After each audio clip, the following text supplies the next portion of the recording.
कल बारान लोग मेरा हाथ मांगने आ रहे हैं। क्या आप सच कह रही हैं आपा? हाँ। मैं अब क्या कहूँ, ये तो बहुत बड़ी खुशखबरी है। बाबा,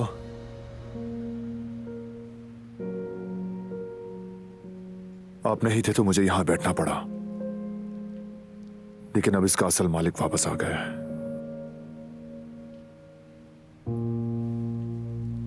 बैठिए बाबा। ये जगह तुम्हारे लिए है बेटे, न मैं न कोई और।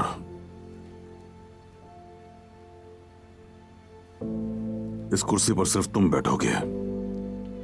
अब जबकि मैं एक कारबे बनने जा रही हूँ तो मेरे ख्याल से सब कुछ शानदार होना चाहिए।